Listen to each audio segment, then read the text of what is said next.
Hello, everyone, and welcome to another episode of the Business of Purpose podcast. I am here with our special guest, Simone W. Johnson Smith. Welcome, Simone. How are you?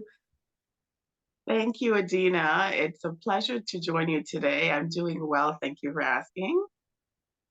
I am really looking forward to this conversation as always, but especially we had a little teaser. You generously had me on your podcast.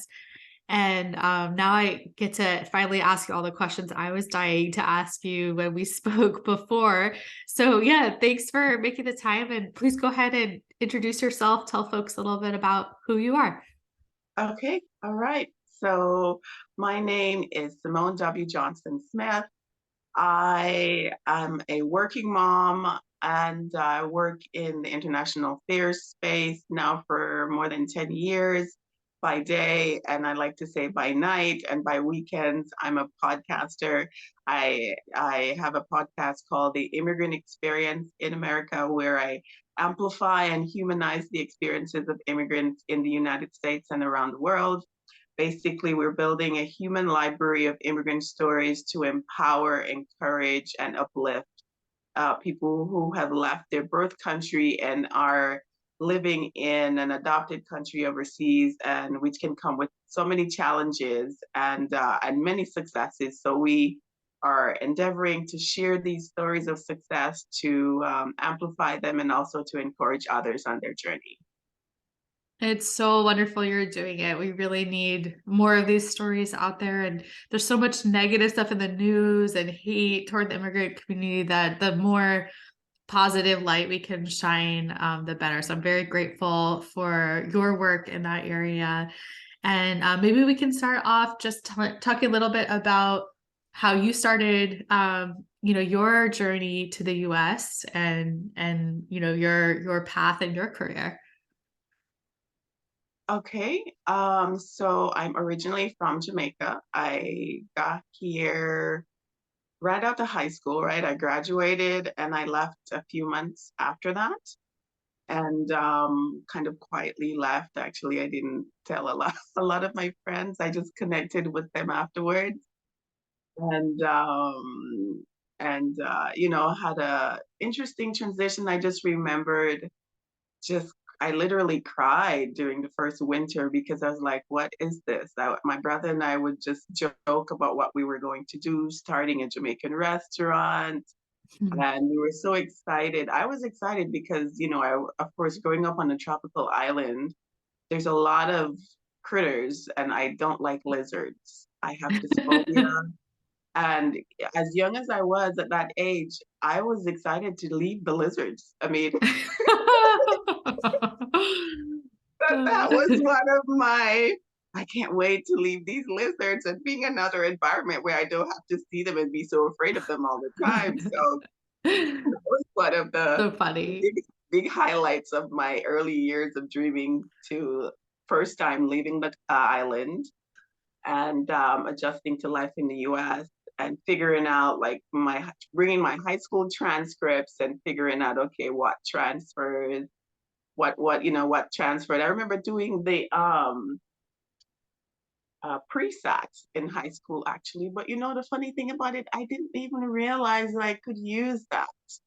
Because when you come as an immigrant, Yeah. you're trying to figure this new environment, this larger environment, the culture and how people communicate and Mhm. trying to get settled. And I had all those scores, and it was like years later that I was like, Simone, why didn't you kind of like tap into your score to get right into college? I missed the boat on that one. So I started taking, one and two credits here and there until I had enough to apply to a 4-year college and got into my undergrad, and I studied Spanish and international business. Then heard about a fellowship and applied and went to American University for my master's, where I did international affairs, and which led me into Department of State after that. And that has been my journey. I mean, some people say, Simone, you've accomplished so much during the short time you've been here.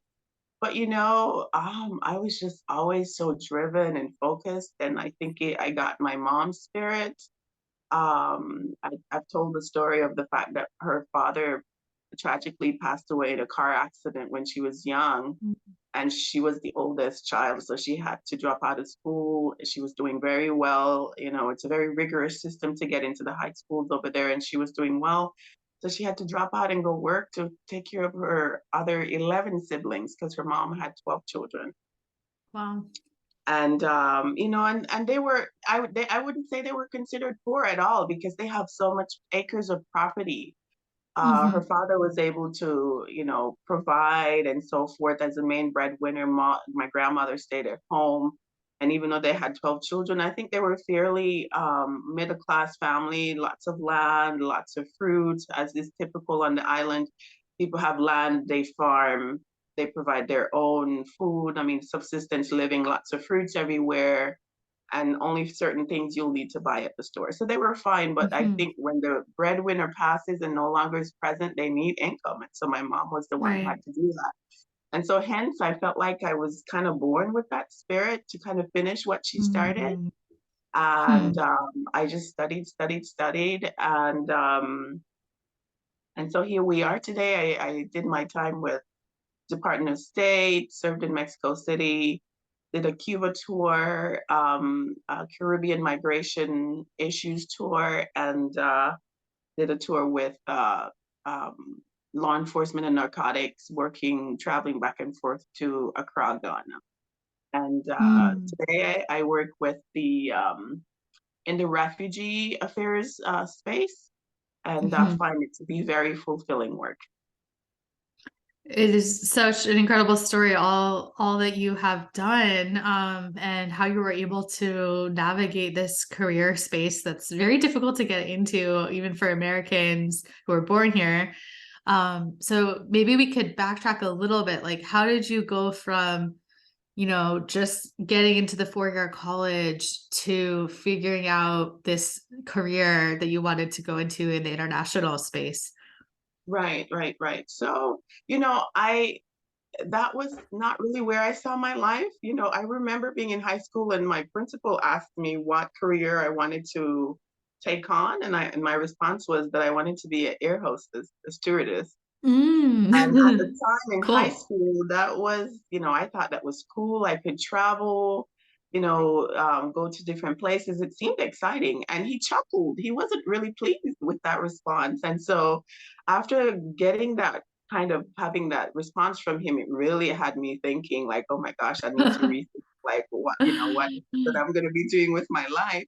And so, but then when I got to the US, I just found that I had a very natural ability for languages. I started off studying Spanish in seventh grade in high school in Jamaica. And then by eighth grade, I did well that I started doing French. So I studied both Spanish and French from onward from eighth grade in high school all the way up to my junior year in my undergrad. And Mm. the only reason I stopped French was I felt like it would have taken me a little bit longer to graduate, right? But I did both at the Mhm. same time with international business. I was a triple major in undergrad. Up until my junior year, I decided to just complete my Spanish degree and my business degree. And I never really finished French, but I've, kept up as best as I could with, whatever I had input, added to my memory at the time. Um, so I did that, and then a friend mentioned that she got a fellowship to go towards her master's program, and which then would follow up with some time agreeing to serve some time with Department of State. And so I was happy to learn of the opportunity. I followed up and applied to the application. And, just right at the last minute, because I found out, pretty close to the end, and I ended up having to FedEx my application to make sure it made the deadline. I made the deadline. I made the the list. It was of 600 applicants. They ended up choosing 20 people, right? Wow. I was one of the 20. And so I felt like that was just my path. Yeah. Um, I went in to do the interviews and I was one of those 20 people out of the 600 folks that they chose. And I did my master's at American, went into state. The agreement was just to serve for 3 years to give us the exposure. And Hmm. I ended up doing, I think 5 or 6 years, and then transitioned into something else because the traveling was just, it was difficult to just constantly be gone from family, and I missed out on so much. And so Yeah. I'm primarily living and working domestically Hmm. today. Yeah. And when you started the language studies that led you to all this, it sounds like at that time were you thinking, oh, if I learn these languages, I could, be a diplomat or have this career in the international affairs space? Or was it just, I'm interested in languages and let's just see where this goes? Right. I just loved studying languages from Yeah. seventh grade. I mean, I started it in my Spanish is everybody gets the opportunity to take Spanish or whatever language from high school. And Mhm. so I just fell in love with it from the first time, and it came naturally. I had the energy and the desire to constantly study and to master it. And I just stuck with it because it just came easy for me. And then as I got older, I just realized just really being in love with international affairs and constantly wanting to know, wanting to meet people from different countries, bring them home to meet my family. You know, my college friends would come home for Thanksgiving or Christmas Mm. dinners. Our family was just that, you know, my dad's side of Yeah. family, large family, 11 siblings, lots of cousins. So we just brought our friends from anywhere, come and share our family gatherings together.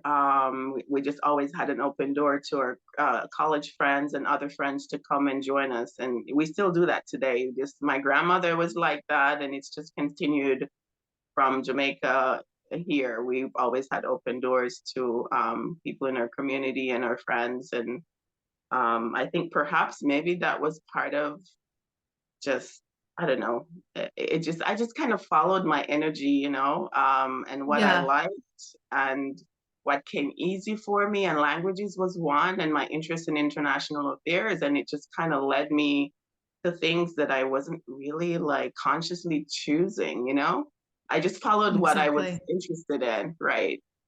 That's why I love your story and wanted to share it with our audience because it's such an example of, just following what you're passionate about and what's pulling you in whatever direction it is and seeing where that goes. And I think, I hear a lot of people say, who might be from the immigrant community, well, maybe we don't have the luxury to do that, right? Like we don't have that privilege. And I'd love to get your thoughts on that because, it's not like you are this person handed everything born here with all the network and connections in the US government, right? Like you immigrated here, you figured it out as you went. So what would you say to people who are kind of with that mindset of like, I don't get to follow, what interests me. Like I have to just, take whatever job I can and not really giving themselves that permission.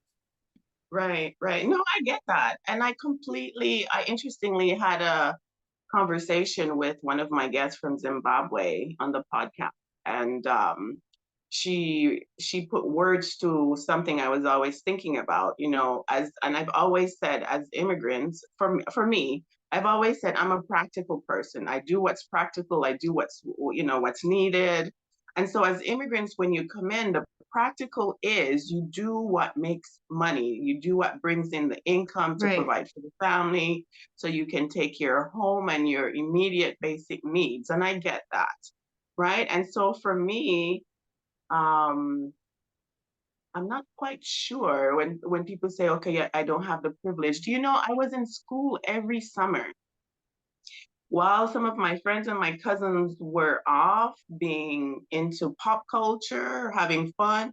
I studied the fall semester, right? Spring semester, then I was out during the summer. I was taking extra credit classes during the summer, right? Wow. So I didn't waste time. So that was part of my pragmatic immigrant mentality. I was just seeking after how to understand this culture. What did I need to do? I would literally approach my instructors to say, okay, I'm at a B plus. What do I need to do to get an A? I was that type of student. And I think Yeah.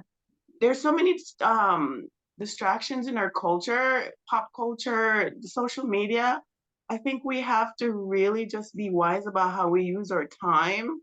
Mm. And I understand children who are born here that, they grapple with staying focused. But I think when you are raised in a different environment, such as the one here in the United States, your eyes are probably exposed to levels of poverty or people who are less fortunate than you.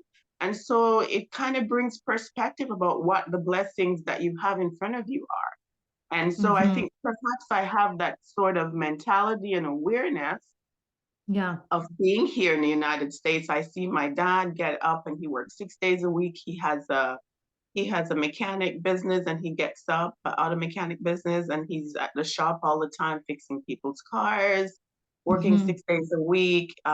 He was like that in Jamaica. He had a security business. And I guess our family was fairly middle class in Jamaica. I wouldn't consider it, we weren't poor. We had a huge Hmm. family. Everybody was working. We shared, we took care of each other.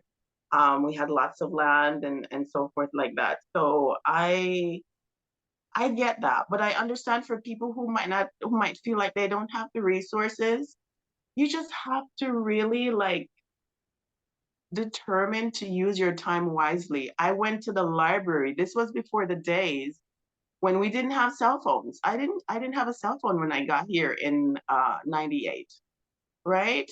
I went to the library. There's a book there that has a list of scholarship. I was going through those books. I applied for scholarships every summer.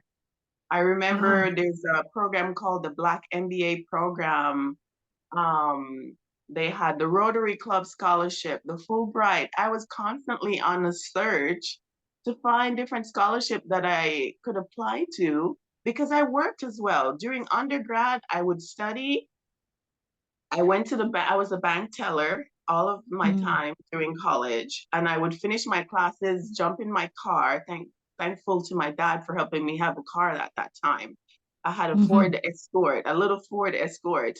Jump in my car, right? I was a resident assistant, so that helped me pay for my housing. I finished my Yeah. classes. I had a few scholarship, but I had to take out some loans to finish pay off that. Plus, I was working to then pay my car loan, right? So I jumped in my car. I ran to my bank job. I put in anywhere from 3 to 4 or 5 hours. Closed the branch, the drive-through teller window at 6 o'clock. I go back to college, to the campus. I get something to eat. I eat and I'm in the library studying. My friends Wow. will tell you, and they will attest to this. I wasn't at any drunken party. I had no time. I had Yeah. no time because I realized that I was here. I needed to figure out this culture. I needed to get to a place. I had a natural drive to learn, and Hmm. um, and I just for some reason maybe I had that maturity to recognize that I needed to use my time wisely, and because I see my parents working hard, mom, dad, my aunts, other people in my family, just on the grind to try and provide for us. And so Yeah. I was motivated to do better, right? To kind Hmm. of put myself in Hmm. a better place. I would constantly think in my head, I want to make my family proud. I want to make my parents proud.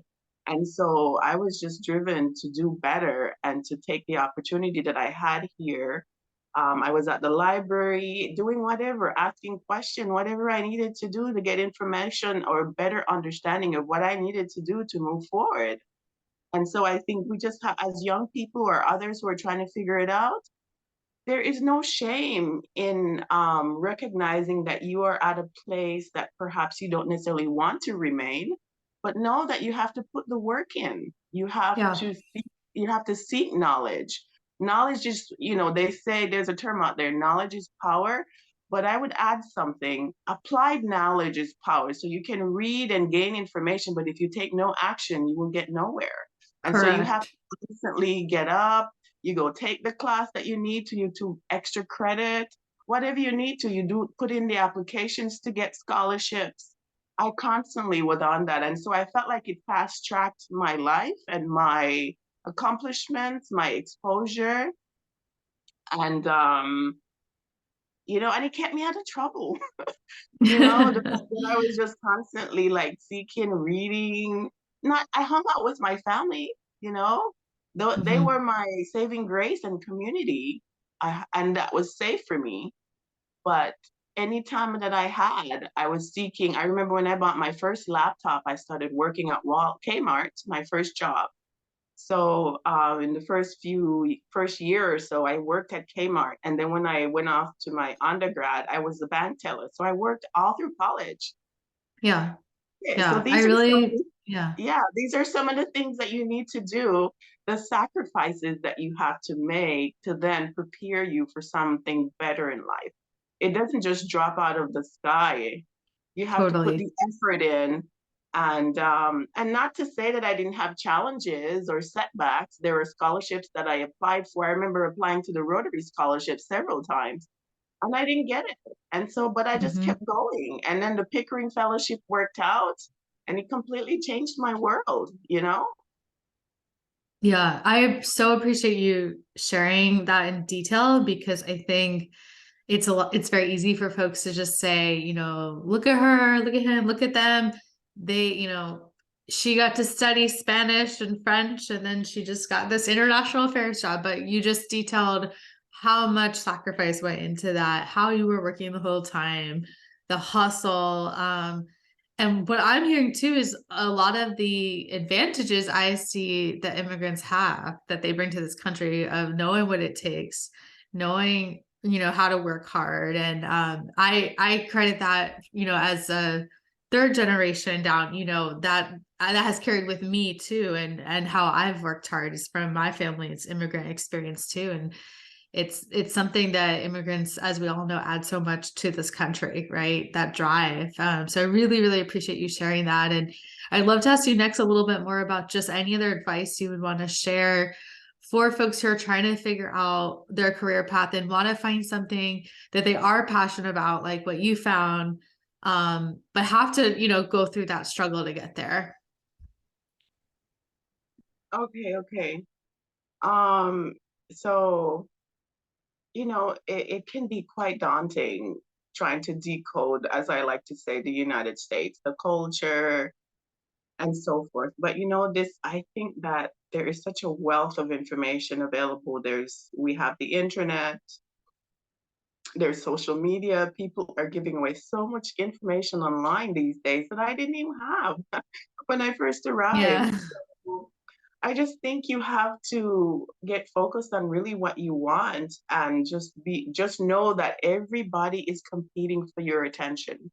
So then you have to be even wiser in where you put your awareness, where you put your energy. We have very limited energy, right? We don't have unlimited energy. So you have to be smart about where you put the energy that you currently have because we need rest, we need to eat well, we need to exercise in order to function and to stay healthy. So for the rest of the time that are awake hours, just be very strategic about how you're using your time to acquire the knowledge and then apply that knowledge that you're getting to then take action to move you to another place. And it doesn't always work out. You will fail sometimes, but there's always a lesson in everything that every failure that you have. Sometimes we don't slow down enough, I think, to reflect and just really look back on the good and the bad to see, okay, what did I learn from this experience, from this opportunity that I just have? And just constantly looking to learn and to get better for the next stage of life. Because for me, I'm a believer that nothing in life is wasted. If you Mm, don't use it today, I really do. I'm a very spiritual person, and I really do believe that life will bring it back to your remembrance at some point and it will all make sense. But don't give yeah. up. Keep trying, seeking knowledge, seeking out people to help you, seek mentors. Hmm. Sponsors is a new idea that has come up lately here, getting people to mentor you and sponsor you if you have somewhere that you want to go. But you can't let other people's biases or um, I used to think when I was in undergrad and in college, I literally would reflect on what was my roadblocks after finishing a semester. And there was always something that came up to derail me getting those perfect grades, because life isn't perfect, Right. right? You just have to be aware of that. And when it come up, you adjust yourself the best that you can. If you're injured, I have asthma, for example, and I would get sick. I'm probably one of the ones in the family who would just get so sick. I remember ambulances being called to take me to the emergency room because I would just get an attack in the middle of helping to wash dishes. Was one occasion I was washing dishes and I ended up on the floor, can't breathe, and they had to Oh, call the ambulance. So I was always getting sick. I would get a yeah. very bad flu, which is big here in the United States, not something we had in Jamaica. But every winter I would get hit, knocked down by the flu, ended up in the emergency room having to get a nebulizer treatment because I couldn't breathe. And so I would Wow. miss a few days of school or whatever other Yeah. distractions, but I still got up and I kept going. It's So incredible. life isn't perfect. Yeah. Whenever something comes and knocks you down, just if Hmm. you have to crawl, just keep moving. Every day that the sun shines and there's a new daylight is another opportunity for you to just reflect to see, what do I learn from yesterday or the day before? How do I become a better person from the one that I have? And just be careful not to be so distracted by the Joneses or comparing yourself to other people, because that's how, as immigrants, we get very lost in trying to live above our means and above our means, outside of our means, right? Because we're looking at other people who may have been here longer than we are, who have achieved more, and wanting the same level of wealth or riches or success to happen for us within a few months or years. But it takes time, it takes effort. So be patient with yourself and don't compare yourself to anybody else. Just run your own journey and learn we're all here on our own journeys, right? Learn from your own life lessons and continue to reach out, collaborate, seek support from your community, and just constantly look to improve and grow, right? And so I'm just speaking like very honestly from my very own Yeah. journey of just getting Absolutely. sick, um, failing, not getting scholarship, and constantly just keeping at it, Yeah. right? And then Yeah. what is yours is yours. And I really do believe that whether you believe in God or the universe, that there is good that is always surrounding you. Just open your eyes and just be open for that to really flow in your life. Okay. So be Absolutely. encouraged. Whoever is listening, don't give up. Just keep trying, right? Because there's always a rainbow. So beautiful. I'm really grateful for all this wisdom you're sharing. And I again, just your story really highlights for me, especially these details you're sharing about the struggle and the sacrifice it took, how by getting up again each time and continuing forward, that's when the signs came in. That's where the friend came in to tell you about this scholarship that changed your life, that you were able to apply for, at the last minute to get sent in. Like that's where the languages interested you, that brought you to this career that you're clearly meant to be doing. So it's just very exciting to hear an example of this. And I know a lot of people will be inspired by your story. So thank you for sharing all this expertise and wisdom. And is there anything that you want to add that we didn't cover before we wrap up? I think I probably really shared from my heart and from my journey, and Yeah. just don't get lost in this amazing place. There's amazing, I say there's acres of diamonds here in the United States. Remember that there are acres of diamonds all around you, but if you're not looking, you will miss it. Mm, So put in the work, take the action, and recognize they are acres of diamonds all around you. Go out, do what you need to do, take the risk. You will get yours, right? Don't be jealous of other people. You never know somebody's journey, what they Right. had to go through to be where they are. So put in your work, do whatever you need to do for your specific journey and path, and you will get yours and be encouraged. I love you all, and we'll be in touch online soon. Yes, where can people connect with you and listen to your podcast? So I'm available anywhere you listen to podcasts, Audible, Google, Apple, Spotify. I'm on like really all the platforms. And I know people are accessing because we have people listening in over 41 countries. And Wow. I'm really pleased to know that we were nominated to be number 15 on the list of 30 American culture podcasts within our first few months of launching. Wow. And Congratulations. thank you, thank you. And so I was afraid of doing this for so long because I thought I couldn't Yeah. do it because of my job. But when I got cleared through ethics, I realized just how people find it very healing. This is what I've been hearing. People tell their Mm. stories. So check us out, the immigrant experience in America, on all the places you listen to podcasts.